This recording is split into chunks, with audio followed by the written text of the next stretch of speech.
এমন এক পরিস্থিতি পার করেছি শেখ হাসিনার আমলে। সেই ভয়ঙ্কর পরিস্থিতি ছিল, সকালে উঠেই আমরা আর পাখির ডাক শুনতাম না, আমরা মৌমাছির গুঞ্জন শুনতাম না, আমরা শুনতাম আশেপাশে সব জায়গা থেকে শুধু আহাজারি আর কান্না। কারো সন্তান নেই, কারো বাবা নেই, কারো মেয়ে নেই। এই হচ্ছে সারা বাংলাদেশের এক ভয়ঙ্কর আর্তনাদের দেশ ছিল বাংলাদেশ। সেই বাংলাদেশে আমরা বসবাস করতে হয়েছে।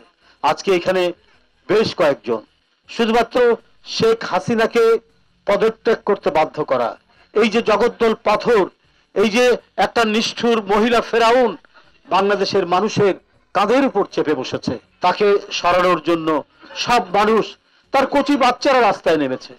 তার বগলে, তার পিঠে স্কুলের ব্যাগ, মা হয়তো পানির বোতলটা ধরে তার সাথে এগিয়ে যাচ্ছে, আর ওই ছেলেরা রাস্তায় দাঁড়িয়ে পুলিশের সাথে যুদ্ধ করছে। ওর মধ্যেও কোনো কচি বাচ্চা ওখানে পড়ে মরে যাচ্ছে। কিন্তু এদের বীরত্ব, এদের অসীম সাহসিকতা, আমরা তখন জেলে, আমি মিল্লাত ভাই, আমরা তখন জেলে, আমরা কারাগার থেকে এই শিশু বাচ্চাদের, এই কিশোরদের যে বীরত্ব, একজন পড়ে যাচ্ছে আরেকজন তার জায়গায় এসে উপস্থিত হচ্ছে।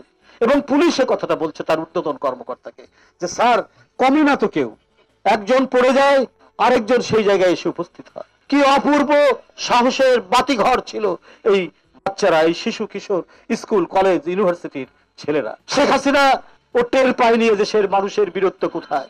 ও মনে করেছে পুলিশকে আওয়ামী লীগের আদর্শে উদ্বুদ্ধ করে, রঙে রঞ্জিত করে সে বাংলাদেশের মানুষের উপর একেবারে স্টিম রোলার চালিয়ে দিয়ে সে আজীবন ক্ষমতায় থাকবে।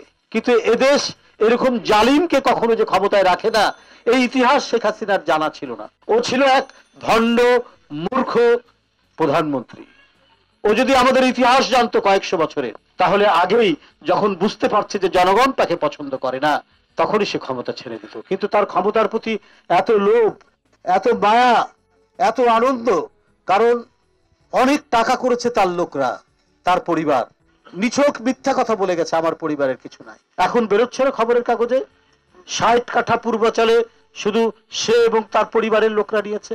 আবার অসহায় মিসকিন, তাদের জন্য কিছু প্লট ছিল, সেখানেও শেখ পরিবারের লোকরা ওখান থেকে জায়গা নিয়েছে।